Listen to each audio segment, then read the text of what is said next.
I'd be sitting at my computer typing or not on my computer because we didn't have computers back then, sitting at my typewriter typing a story and never knew when someone was going to plant a kiss on my neck or massage my shoulders or make a comment about my body. And it was just, and I would be instantly turned into a 5-year-old because I had PTSD really bad, but didn't realize it. I didn't recognize it. People didn't talk about those things back then from the sexual trauma that I had experienced as a child. Welcome to Your Story Doesn't End Here, the mental health podcast of military and veterans who refuse to be silenced.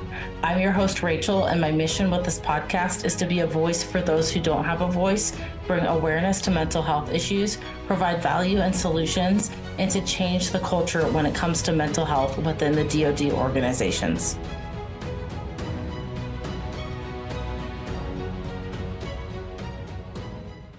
Hey everyone, and thank you so much for coming back for another episode of Your Story Doesn't End Here. Today's guest is CJ Scarlet, aka the Badass Grandma, who is a danger expert and the author of books that help parents empower their kids to protect and defend themselves from dangerous people.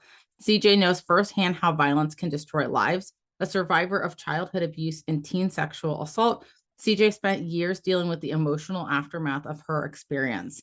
After taking her power back, she became an advocate for others who had been victimized, running a child advocacy center and serving as director of victims issues for the North Carolina Attorney General's office. Over her 30 years as a victim advocate, CJ has helped thousands of survivors claim their power too. The former roller skating car hop, forest firefighter, and U.S. Marine photojournalist holds a master's degree in human violence. Named one of the happy 100 people on the planet, CJ's story of triumph over adversity is featured in several best-selling books. CJ, thank you so much for being on the show today. Rachel, thank you so much for having me. I'm thrilled to be here. Yeah, so, there's so many interesting parts of your story and everything that you have accomplished in your lifetime. So I'm so excited to hear what you have to say. And I'm going to pass it off to you to share more of your story with the listeners. Sure. Thank you very much. Well, my dad was a career Marine. So I was born at Camp Pendleton, California at the Marine base there. And my oldest son was actually born there 20 something years later. My father was in logistics. And so we were stationed between Camp Pendleton and Barstow, California in the Mojave Desert. And when he would deploy overseas to Okinawa, we would move our family to Connecticut, where my folks' family was located. And so I went back and forth between California and Connecticut as a child. And then when I was 12 years old, my dad retired from the Marine Corps at 20 years and moved us to a little tiny goat town in Mena, Arkansas. And the population was 5,000 for the whole county. Let's see, 50 years later, the population is still 5,000 in the entire county. So it's a really small town with really small town values. And it was very different from where I had been raised in very liberal California and Connecticut. So, for example, I was very active on the track team even at 12 years old, and I had a lot of potential there. But when I got to Mena, girls couldn't even run on the boys' track field. There were no sports for girls. They had gymnastics for a couple of years when I was a little older that I participated in, but there were no other sports for girls. And in fact, it was so backward, they tore the pages on reproduction out of the biology books and wondered why they had one of the highest teen pregnancy rates in the nation. Oh my gosh. So I was not happy there in Mena, Arkansas. The whole time I lived there for 8 years, I was not happy. Now, when I was 15, is when I became the roller skating car hop. That was my first W-2 job where I actually got paid besides babysitting and keep cleaning houses and so forth. And then at 18, after I graduated from high school, I went to work for the Young Adult Conservation Corps, which is where I became a firefighter for the Forest Service. And enjoyed that a lot, but the camp was closing down. The camp we were located in was closing down. So I was kind of adrift. And my father said, talk to the Marine Corps recruiter. And I wasn't going to, my dad had been a Marine. My twin brother was a Marine. Two brothers-in-law were Marines. Eventually, my little brother was a Marine. So there was no way I was going to talk to the Army, Navy, or Air Force or Coast Guard. It had to be the Marine Corps. And I went and talked to the recruiter. I aced the ASVAB. I got a 6-year contract for photojournalism with guarantee that if I was honor graduate of my platoon, that I would graduate in E3, and within 8 months would be promoted to corporal. So that was in my contract, which becomes important later on. So I joined the delayed entry program about 2 months, maybe a month and a half before I went to boot camp, and I just flourished in the delayed entry program. My recruiter gave me lots and lots of attention. My dad and my recruiter taught me my general orders, how to field strip an M16, how to march, all the stuff that people stumble over and really struggle to learn in those beginning days of boot camp. I knew all that stuff before I ever went. And my dad had raised me on stories about how he was beaten, severely beaten in boot camp at Parris Island in the 1950s. And so by the time I got to boot camp, I fully expected to be beaten every day. And I'll tell you more about that in just a second. But anyway, my recruiter was a father of four, married man, and gave me more attention than I really wanted. He was in a position of authority over me, and he ended up sexually assaulting me. And what's really sad is that all the male recruiters were having sex with all the female recruits. It was commonly done. This is in 1981, and it was a common practice. And there was, gosh, I don't know what to say except that it was rampant. The sexual assaults and the affairs and everything was just rampant. So this married man with four kids took advantage of a 20-year-old girl. And I had been molested as a child and was also raped at the age of 19 by a sheriff's deputy I was dating. So when I joined the Marine Corps, I thought, Rachel, that I was escaping that past. I was escaping that little town in Arkansas, and I was escaping the sexual assaults that had given me PTSD, and that I was having a fresh start. But then my recruiter rapes me. And I feel like, gosh, there's something wrong with me that makes other people do bad things. It wasn't their fault. It was my fault somehow. I had a tremendous amount of shame. But anyway, I go off to boot camp at Parris Island on my 20th birthday.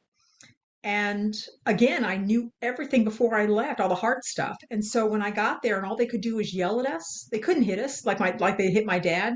They would just yell at us. And I'm like, the girls would be crying themselves to sleep at night in the bunks beside me going, I want to go home. And I lay there and think, this is it? All they're going to do is yell at me? I can do this.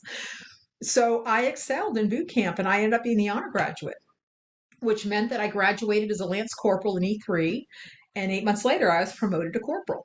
So I rose through the ranks very quickly because then a year and a half after that, I was promoted to sergeant to E5. So I had a lot of, I was promoted very quickly, but I didn't have the leadership skills and experience to back that up. I never went to NCO school. For some reason, I always missed NCO school, which you have to go through when you're in E4 and E5. So a lot was expected of me that I didn't know because I just didn't have the experience. But I was a photojournalist, which is the coolest job you can have in the military. I would fly in a helicopter one day and stand on the skids and shoot machine guns and ride in tanks and shoot, light armor weapons and interview movie stars and generals and infantrymen and oh my gosh, ran the base newspaper at Camp Pendleton and then again in Albany, Georgia, where we were stationed. It was just the best job in the world. I will tell you about my first day on the job though, when I actually stopped a war. I had come fresh from boot camp and I arrived at the public affairs office at Camp Pendleton, and there was nobody there except one staff sergeant because everybody else was on the beach, Delmar Beach in Camp Pendleton, 54 miles of beautiful beach, for a Navy Marine Corps exercise. And so I was just kind of twiddling my thumbs, but then one of the local TV stations called, and they wanted to go cover the exercise. So they had me escort the media crew. So the photographer, the videographer, and the reporter and I drive out to the base, to the beach, and we get there, and everything's going great. They're shooting, the machine guns are shooting, the riflemen are firing, the tanks are rolling, the helicopters are flying, the ships are sailing, everything's going great. And then the videographer decides he wants to get a shot of the machine gunners. And he starts to walk in front of them. And Rachel, I'm like, are you out of your mind? And I threw my body bravely in front of him and said, ceasefire, ceasefire. And all down the line, you hear ceasefire, ceasefire, ceasefire. And the ships stop sailing and the helicopters land and the tanks stop rolling and the guns stop firing. And I'm like, there, get your shot. I'm thinking, what a dumbass. I didn't know they were firing blanks. The general of the base comes over the hill going, who the bleep stopped my exercise? And everyone pointed at me. And that's when I got my nickname Corporal Gullible. And it's actually the first time the man who had become my husband met me because he was in a foxhole nearby and saw the whole thing go down. And he worked in my office with me and he thought, boy, this girl doesn't know anything. So anyway, that was But not an it auspicious wouldn't start. it just be like standard practice to not walk in front of a machine gun, blanks or I not? would think so. I would think so. I mean, anyway, Did you get in trouble for that? no, I didn't get in Oh, trouble, but that's I was a good. laughing stock for a good long time. Fair I enough, fair got in enough. trouble in other ways. So I really love my time at Camp Pendleton. Again, it was where I was born. It's a beautiful, beautiful base. I had the best job in the whole wide world.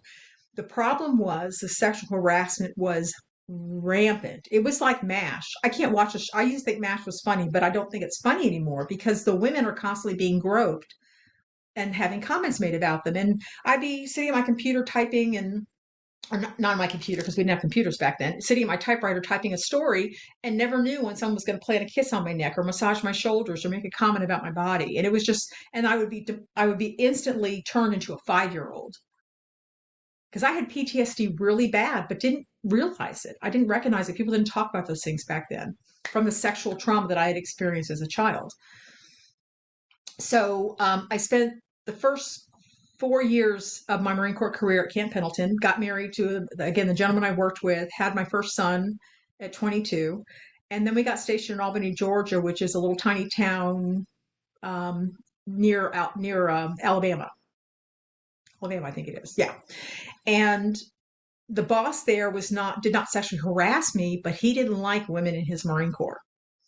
And since my husband and I were two sergeants working in the same office, but he had seniority over me, so he was my boss. My husband was my boss, and our commander would pit him against me.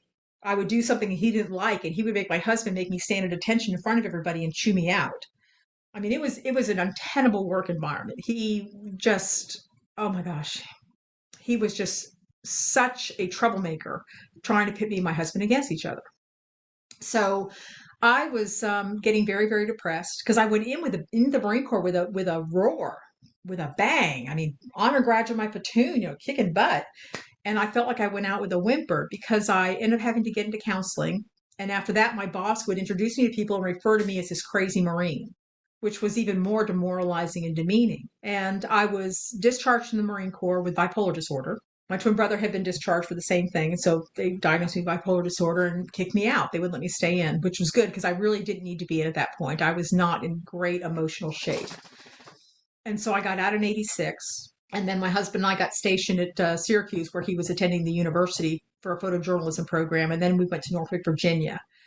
We ended up getting divorced while we were there, and I had my second son. So I was still a mess.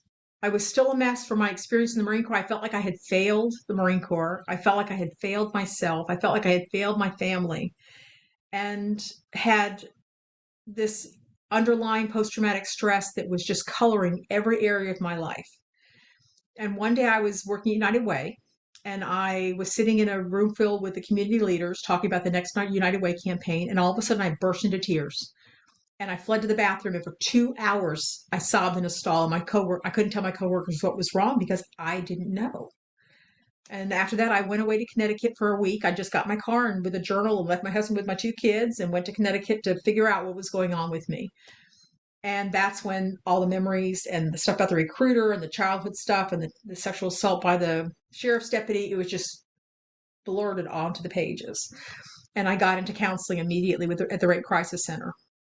At the same time, within a week of that, I was diagnosed with lupus and scleroderma, which are autoimmune conditions that affect the joints and the lungs and the heart and all your major organs.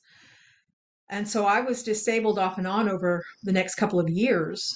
Well, still today, I was disabled off and on, but I was determined to go back to college to finish my bachelor's degree. And I started college, back to college at Virginia Wesleyan University in Norfolk, Virginia, and then the VA gave me the opportunity to go to graduate school. And I sure wasn't going to turn that down. So I got a master's degree in human violence. And while I was in graduate school, I got a job as a director of the Child Advocacy Center in Elizabeth City, North Carolina. And that's how I ended up here in North Carolina. Then I followed my heart to Raleigh and I got married for the second time. I divorced my first husband somewhere in there. I'm not big in this. So followed my heart to Raleigh and became the director of victims issues at the North Carolina Attorney General's office. And I worked for the last 33 years, ever since I got started working on myself. I started advocating for other people who had been victimized because I was just so angry at the time that these people were being hurt and I wanted to do something about it. But I worked for years as an advocate, but it becomes very overwhelming to constantly be dealing with crime after it happens. So around 1998, I decided that I was going to do something to keep from happening at all. And I started working on technologies that were going to help keep people safe. But in 2000, I became very disabled because of the lupus. It hit me again very, very hard. And I became so debilitated that I had to go up and down the stairs on my hands and knees. I couldn't have lifted a cup. I couldn't turn a doorknob. My weight ballooned to 240 pounds from the steroids that I was on. And I was in constant pain. And in 2002, the doctors told me that my heart was failing, that I could die at any time. And Rachel, I was terrified. I was absolutely petrified. And then I got the chance to meet privately with a Tibetan Buddhist Lama for advice. And I hobbled up to the Lama's house and I made a pitiful bow and I poured out my tale of woe and I waited for him to shower me with much deserved sympathy. And that's when I learned that Lamas don't do dramas because he gave me a cosmic bitch slap. He told me to stop feeling sorry for myself and start thinking about other people. And I was offended and defensive because I couldn't take care of myself. How could I help anybody else? But he insisted. So on the way home, I was driving and an ambulance flew by with a siren blaring. And I said a quick wish for the person inside that they would find help and healing. And I thought, well, that's easy. I can do that. So I started leaving the better handicapped space for someone else and let the mom with the crying baby go ahead of me in line at the grocery store and little tiny things like that. And I felt a little happier. So I decided to make it a practice to do at least one act of kindness every single day. So I put inspirational notes on the driver's side door at the cancer center and in books at the used bookstore. I gave a woman my cane she was struggling to walk, and I gave her my cane. One time I tried to hand out flowers at the grocery store, but everyone thought I was a Hare Krishna and nobody would take the flowers. It was really, it was very funny. I volunteered at the Red Cross after Hurricane Katrina, and I felt happier. And what had happened is that I become so consumed by my own suffering that I forgot that everyone's fighting a hard battle. Everyone, everyone has a story to tell. Everyone has had trauma in their life in some form or fashion. And doing these acts of kindness reconnected me to humanity and it healed my heart. And I reached a point where I was so happy that it didn't matter whether I was sick or well or even living or dying. I was just content. And at that point, my condition went into remission. And today I feel I've lived 20 years past when they told me I was going to die.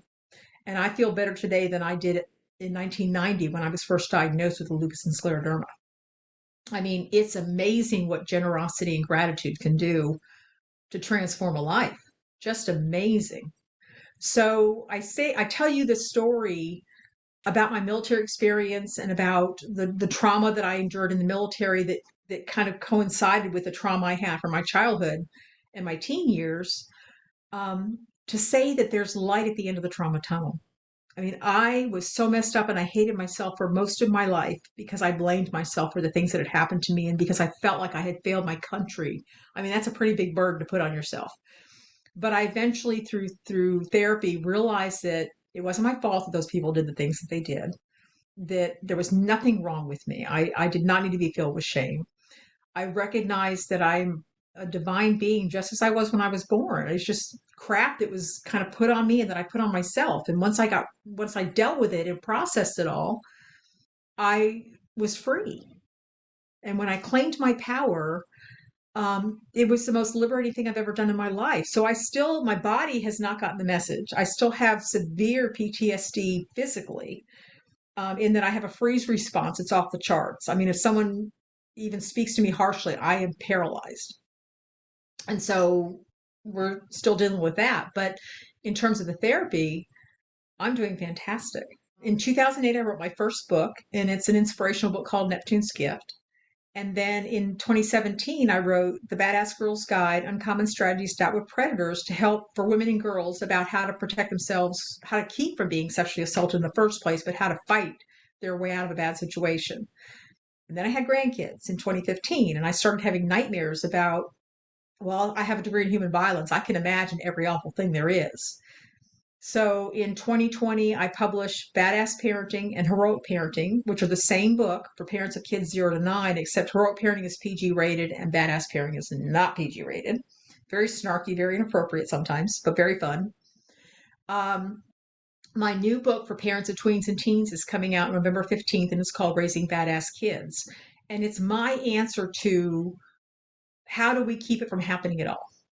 Well, how we keep it from happening at all is that we educate our children about how to protect and defend themselves. And I'm doing that through the parents. I'm giving the parents the power, giving them the advice, the tips, the tools, the information they need to teach their children easy ways how to say no to an adult or another kid that's making you uncomfortable, how to trust your intuition, how to have boundaries, how to physically defend yourself like a rabid Tasmanian devil if you have to by using just your bodily weapons.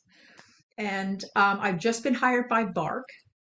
Bark.us is the world's leading parental monitoring app company, and they've hired me to do some short form video content for them, which is great. So that's getting the message out far and wide to millions of parents everywhere. So I feel like I've really arrived now.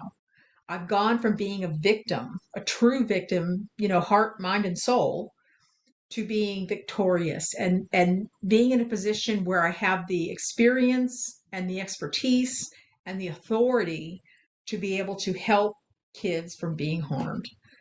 And I will spend the rest of my life doing this. I don't care if I'm 85 years old and doddering with cane, I'm going to be doing this work.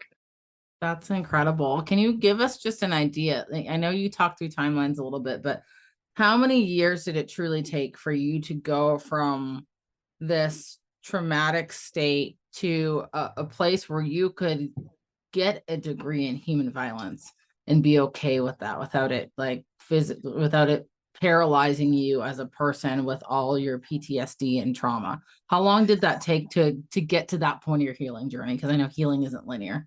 No, it's not linear. My number one coping mechanism is dissociation. I still grapple with it, although it's gotten a lot better. But back then, I would dissociate all the time over everything. And so when I started my healing process in 1990, let's see, I started graduate school in 1992.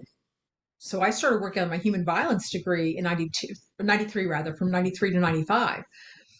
It didn't impact me as much. I didn't get triggered because I was so dissociated from my own experience with violence and what I was Mhm. learning. And it was also on a more general level of how can people do the terrible things they do to other people. Yep. So I studied interpersonal violence, child abuse, domestic violence, to institutional violence, war, terrorism, all those things. And it was very academic. Okay. So it was easier to deal with than if it had been, it wasn't anything like dealing with therapy. Therapy was Right. hard, Right. but the education was not.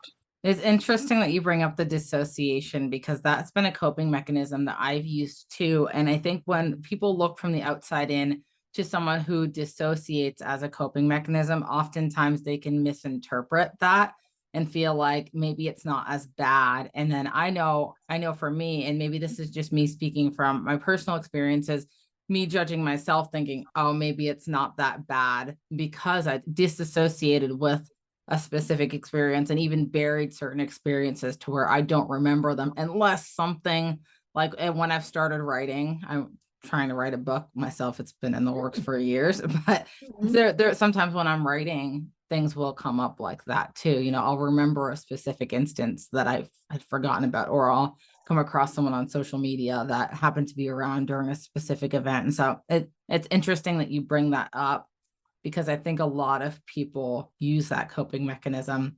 And sometimes for me personally, it can make me get in my head and feel like, oh, maybe it's not that bad. There's a lot of That's other called, things. Go ahead. mhm.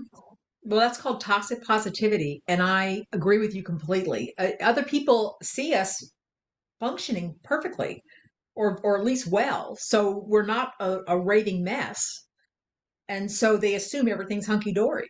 And Yeah. we convince ourselves of the same thing because we feel we can put on a happy face and we can function and we can excel at work. And so Yeah. we think, well, I'm not doing that bad. And inside, it's like fruit that looks good on the outside, but it's rotten on the inside. It's falling Right. apart on the inside. Right. Yeah, there's a few other things that you talked about too that I think are super relatable. The getting kicked out of the military even if it is for the right reasons, medical, for example. I think a lot of people can relate to that. I've had a few guests on the show that have had early discharges for medical reasons. And a lot of people really struggle with that feeling of did I do enough? Did I fail because I left the military early? So that's definitely relatable. And then you also talked about just being a female in the military in general.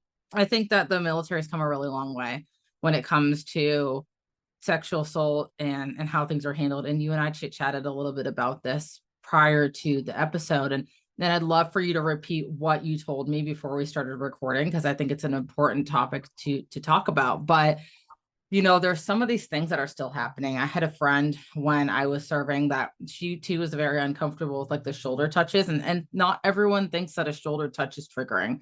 But I will tell you that like if you're working with someone, you should not be touching them anyway. I had a coworker that would touch like the back of the arm around the like to me it was super cringy, and he was always like, oh well, this is like a safe space to touch on someone. But in my head I'm like, well, why are we touching anyone at all?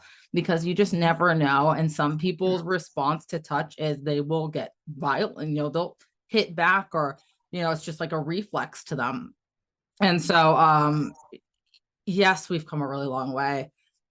Yes, you're not seeing as many rapes with recruiters and whatever, positional authoritative figures, but you still see them, and they're not reported to the numbers that they actually are. So the statistics, you might as well throw the statistics out the window, because I would say 99.9% of females that I've talked to that I've served have been sexually assaulted or sexually harassed in some way in their service. And when I tell that to parents, which is why I think it's so important that the work that you're doing, that's going to help set up females for a better experience, not only in life, but or not even just females, males and females, a better experience in life to feel more empowered to stand up for themselves. But I always say that had I been a little more prepared for what to expect in the military and not going in thinking it was going to be this big family, I would finally be safe.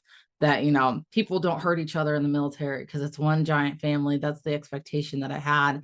I think it creates a level of vulnerability, but I do talk to a lot of parents. So when they ask me about their daughters joining the military, and I tell them how it can be, and just, make sure they know how it can be. Not that everyone's experience is bad, but it can happen. And it's important to know it can happen. How do we protect ourselves from it? And I think it terrifies a lot of parents. So, but yeah, you have I'd to like be to talk honest about with that. them, because I get asked by parents and I get asked by young women, I'm thinking of joining the military. What do you think?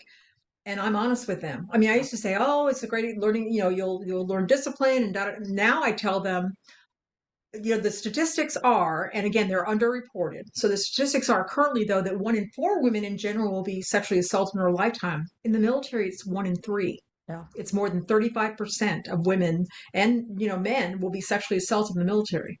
Yeah. So I tell them it's a great experience for you if you are prepared and have strong boundaries, and know that you are likely to be subjected to sexual harassment and potential assault. But if you feel confident in your ability to put up boundaries to protect yourself, then go for it. But if you were like me, I'm a freezer and a fawner, no way. I like If that I could go back explanation. and give myself advice, I'd be like, don't even. Yeah. I'm so grateful for my military experience because I served my country. I'm very proud of that. And I get all my VA benefits, which is awesome, you know. But I suffered a lot in the military, a lot. And I don't know if I would not want my granddaughters to go in. Yeah. I wouldn't. I mean, I Yeah. hate to say that. I mean, I know this is a show about patriots, but I Yeah. would not want them to go in. But it's true. There's a certain type. And I think that I grew a lot in my military experience. I really stepped into the person that I am today, that stands up for other people and stands up for myself in situations where I would not have before the military.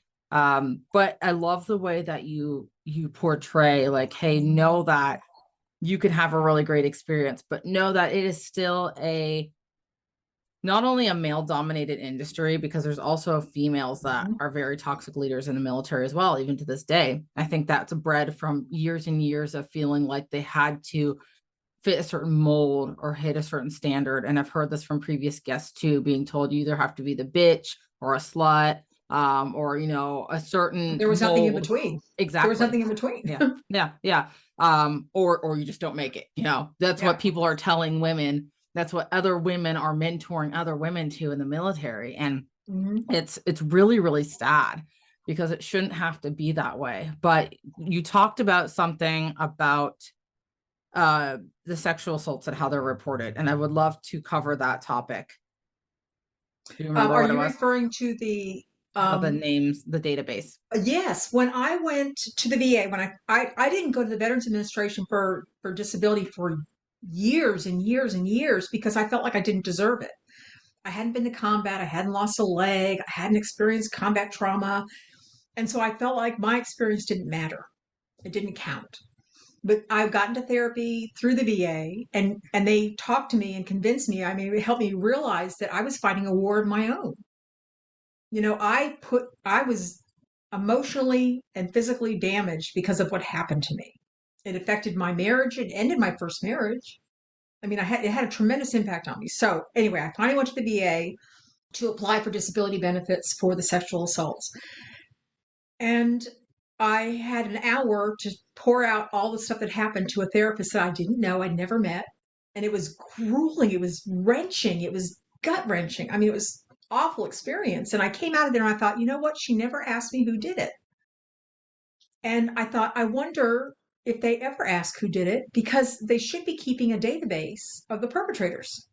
You don't have to, you know, it's not like you're going to take one report and go out and arrest somebody. But if you get two, three, four, five, a dozen reports about the same person perpetrating these crimes from different sources, from different women or men, the military needs to know that. They need to do something about that.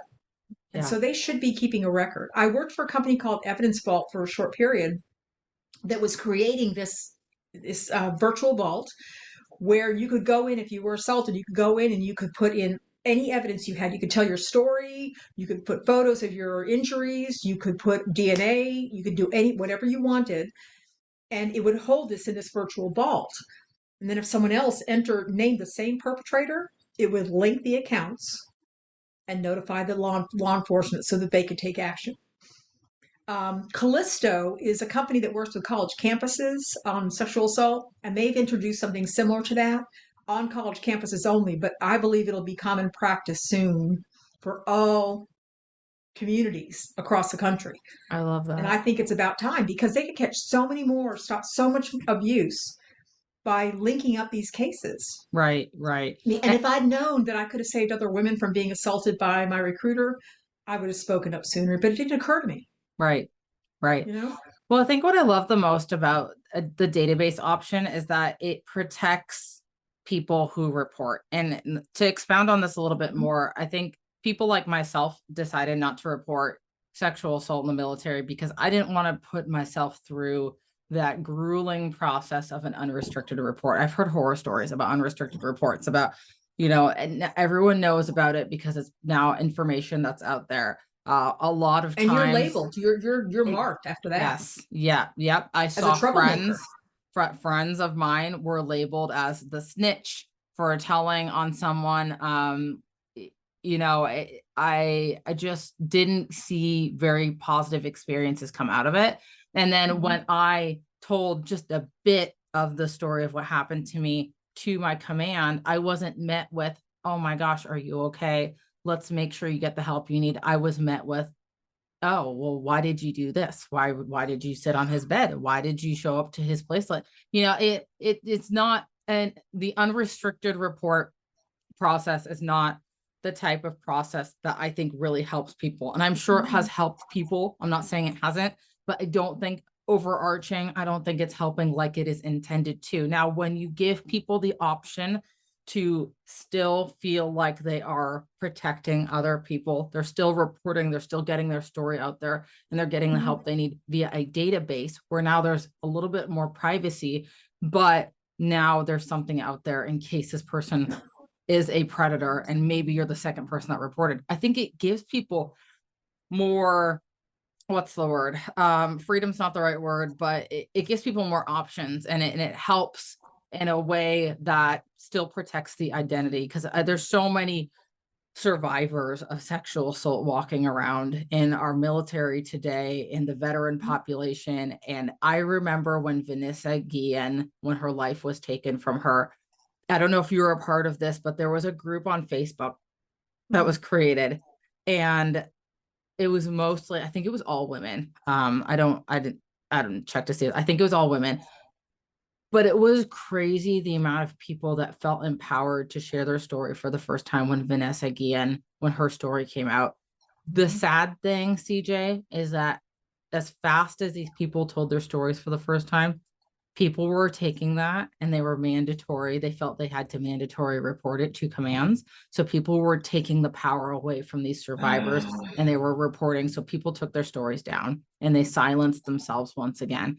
And it was really, really sad to see that, because it's hard enough to carry around the weight of a story and to finally be like, oh my gosh, I'm in a safe space, I can share my story. And then for someone else to be like, and I think that's a flaw with the unrestricted report, is people take the survivor's power away again. What's great about evidence vault and what Callisto is doing is that you can decide if the cases are linked and they say, oh my gosh, this guy has raped 3 women, or 3 women has allegedly raped 3 women.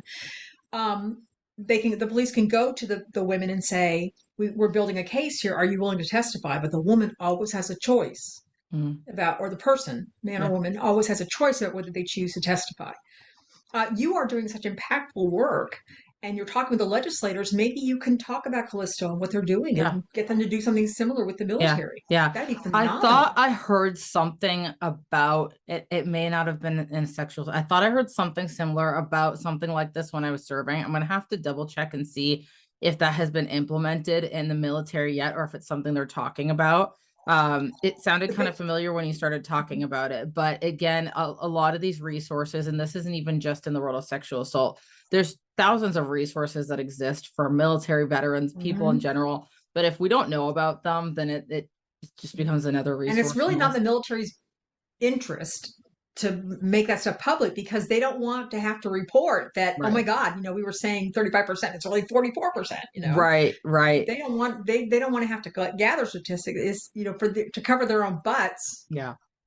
They will fight, they will resist change and accountability. Right. Because it will put them on the spot and have to actually do something. So it will be an uphill climb, but I think things are getting better slowly. Yeah. I think that the sexual assaults are still way too high in the military. There shouldn't be any, of course, but I think there's probably less sexual harassment. There's still sexual harassment, and it's still pretty bad. But it's not what it was in the 80s. But the recruiters aren't having just cherry picking recruits like they used to. Yeah. So in some ways it's gotten better. Right.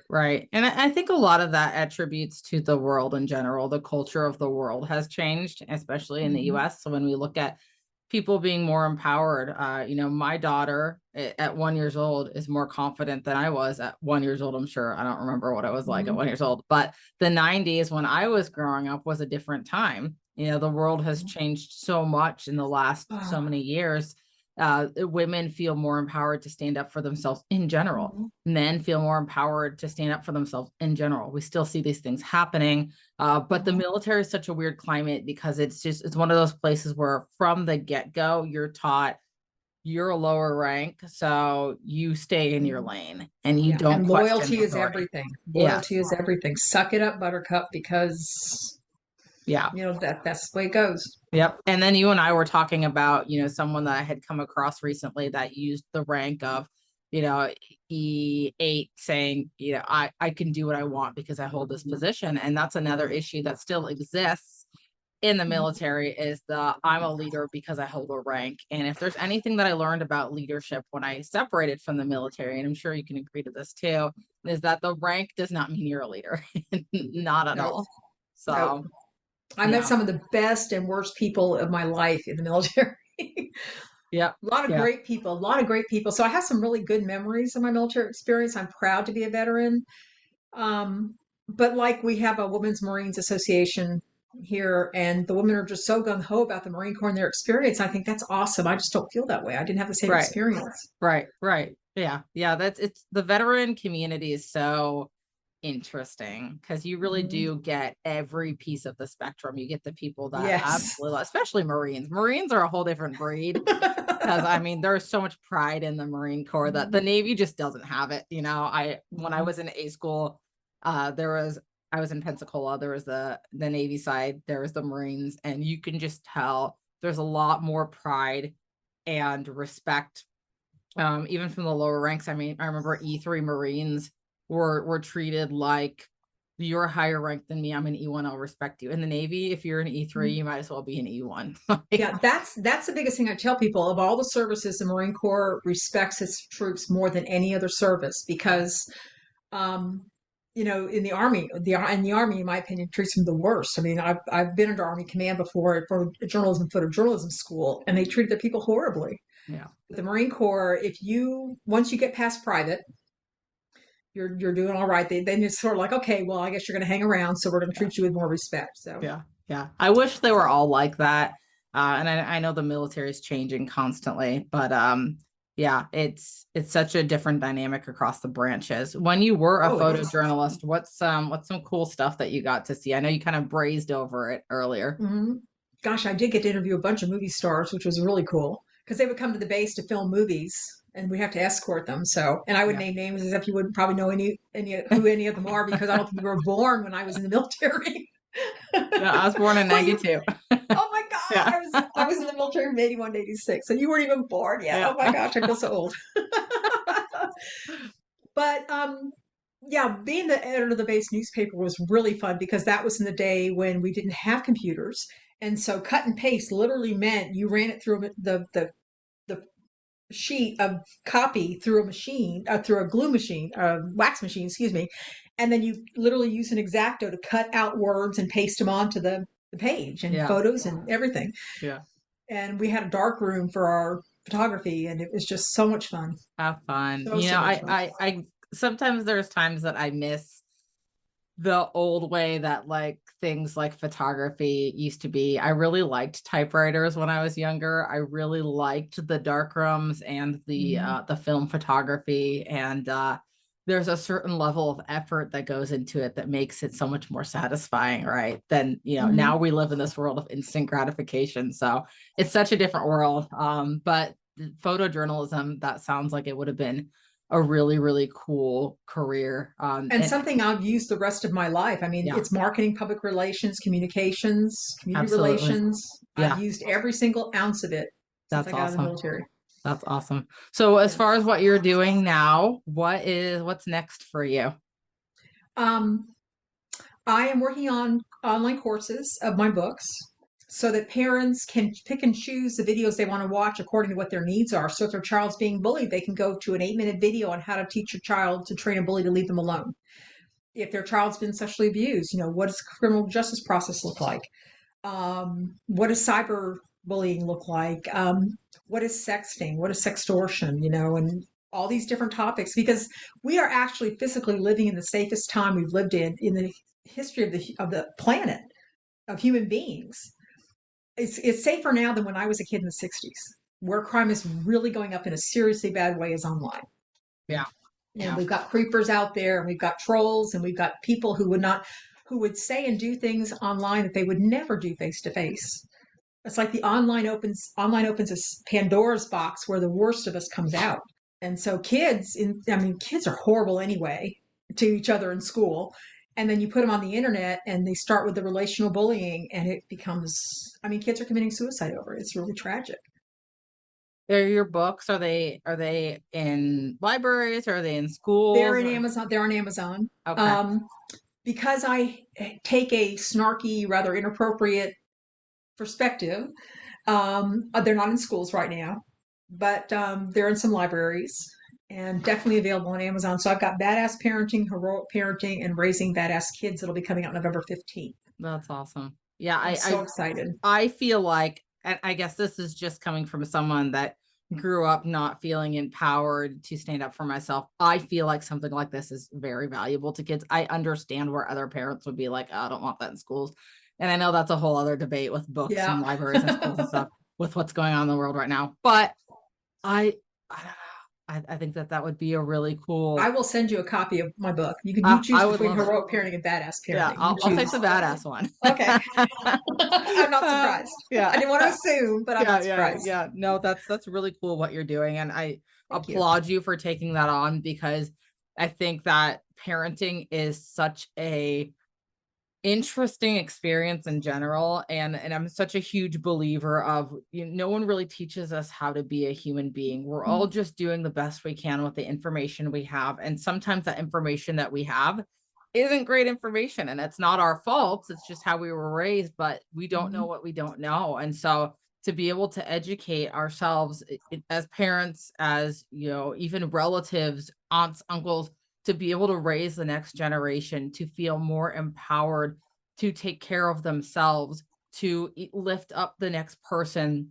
Because if my daughter knows that she's empowered, maybe a friend or someone that she comes across doesn't feel that way, and she can pass on that Mm, knowledge. I mean, it really yes.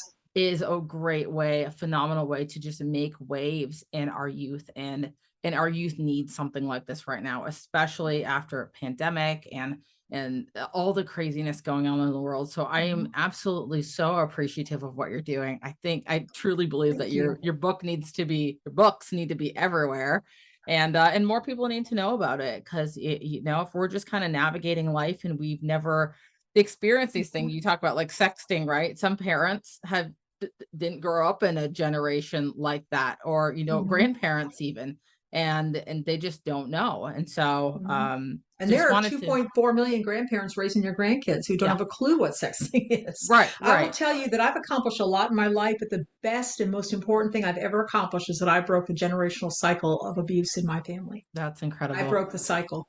And my kids are safe and my grandkids are safe and happy. And I mean, that doesn't guarantee they're going to remain safe and happy, but I gave them the best shot I had Yeah. because I broke the damn cycle. And being the cycle breaker is hard. So Yes, it is. you did the Yeah, work though. yeah, it's very alienating from one's own family Yeah. because if you don't, when you start resisting the family dynamics, it Yeah. becomes uncomfortable for people. They have to change and they don't Yeah. want to. Yeah. So, Yeah. But yeah, that's incredible. And hats off to you. That thanks. is And to you, such. you're doing the same thing. Thank you. It's a really amazing feeling knowing that the trajectory of generations is going to be different because you Mhm. decided to do the work and to break that. And so it gave me chills when you said that, because I'm just like, that's just so cool. And Yeah, we're I'm doing it. so grateful that I had met you, and really the most unconventional way. I was not expecting when I met you to be connected with such an incredible, badass human being, former Marine, that is doing such incredible things. And so I'm so grateful that you came on the show. Where can people, other than Amazon, is there any other place that people can find you and support you and what you are doing? Yes, I have a website. It's cjscarlet.com, and that's Scarlet with one T, cjscarlet.com. And my email, and I'm very accessible, I'll respond to every email, is cj@cjscarlet.com, cjscarlet.com. Perfect. And then Amazon, yeah, I assume there's a link on your website to your books as well. Yes, there sure is. Perfect. Perfect. Well, I'll make sure to link everything in the show notes. If you are a parent, even if you're not a parent, learn these things because they're valuable and you never know when someone else might need them. Go ahead Aunts and and pick uncles up. are big influencers. Yes, absolutely. If you're listening to this episode, please go pick up a copy of CJ's book, and let me know through the Instagram page _YSDEH. Let me know if you did grab a copy, how it impacted you, what your feedback is. Feedback is always phenomenal, especially for authors and creators. And so I'll pass on any feedback that I get to you, CJ. Oh, But I'm thank you. sure people are going to get so much value from your book. I'm so excited to read it myself. The last thing I'm going to ask you is if there's any last words or pieces of advice that you want to leave the listeners with today. Wow, that's a great question. For the parents, I would say be the parent your child deserves. For those of you who are not parents, but you are influencers in children's lives, that can be grandparents, aunts, uncles, just friends, mentors, whatever. Do your best to support the parents because it is a hard damn job. It is a hard job, and I mean, you know this, Rachel. You love your kid with all your heart, but it is not an easy job, and we don't know what we're doing. We're faking it till we make it. We're doing the best we can, and with limited resources and based on our history, and so we often make mistakes. Every parent makes mistakes. So support the parents out there that you know. Tell them that they're appreciated. Thank you for taking the time to listen in today. With your support, we are able to increase awareness of the mental health issues affecting service members and veterans today, with the goal of creating positive change. If you got value from this episode, please take 30 seconds to subscribe and share this episode within your own network. Until next time, remember, your story matters, your mental health matters, and your story doesn't end here.